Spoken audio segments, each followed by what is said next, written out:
मेरा नाम आशा है। मेरा परिवार बहुत ही साधारण था।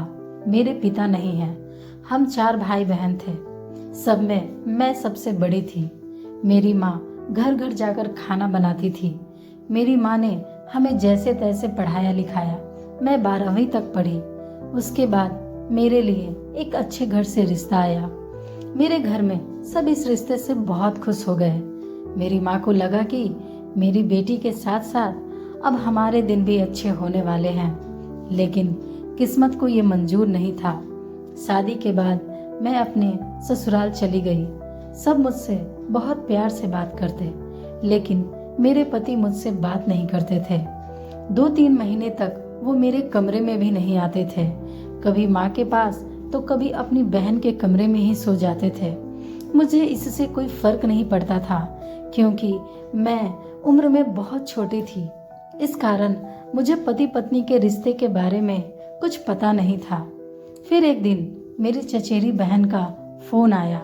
उसने मुझसे मेरे पति के बारे में पूछा कि जीजा जी कहाँ हैं। मैंने कहा वो अपनी बहन के कमरे में सो रहे हैं। उसे इस बात से बड़ी हैरानी हुई। उसने कहा, जीजा जी तेरे साथ नहीं सोते क्या? मुझे कुछ समझ नहीं आया। मैंने पूछा, क्या पति पत्नी एक साथ सोते हैं? उसने कहा, अरे मेरी पागल बहन, जरूर कोई बात है। तू अपनी सास या ननद से पूछ, क्यों तेरा पति तेरे साथ नहीं रहता। मैंने वैसा ही किया। बहुत पूछने पर मेरी सास ने बताया कि वो किसी लड़की से प्यार करते थे, लेकिन उस लड़की ने इन्हें धोखा दे दिया। उसने किसी और के साथ शादी कर ली, इसलिए हम लोगों ने तुम्हारे साथ इसकी शादी करा दी ताकि मेरा बेटा उस लड़की को भूल जाए।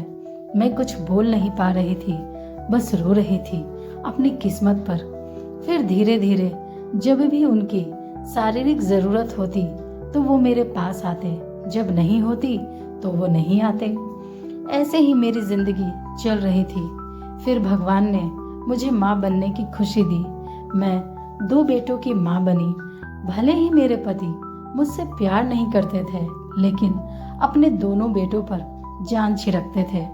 यह देखकर मैं बहुत खुश होती। कम से कम मेरे बच्चों को तो बाप का प्यार मिल रहा है। जिंदगी ठीक ठाक चल रही थी। अचानक वो लड़की फिर से मेरे पति की जिंदगी में आ गई। दोनों घंटों फोन पर बात करते रहते और मैं सब कुछ चुपचाप देखती रहती। उस लड़की ने फिर से इनसे बात करना बंद कर दिया। शायद उसके पति को पता चल गया था।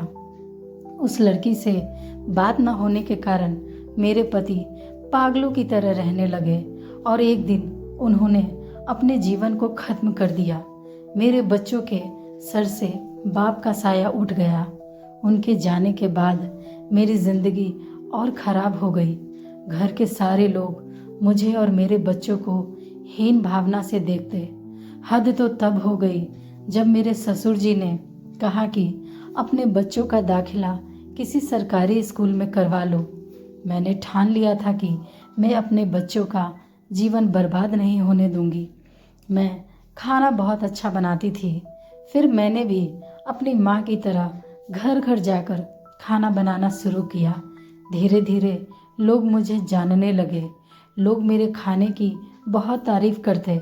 फिर मैंने सोचा, क्यों ना मैं जिन्हें खाना बनाना नहीं आता उन्हें खाना बनाना सिखाऊं। उसके बाद मैंने अपना एक छोटा सा फूड ट्रेनिंग सेंटर खोला, जहां दूर दूर से लोग आते और मुझसे खाना बनाना सीखते। धन्यवाद।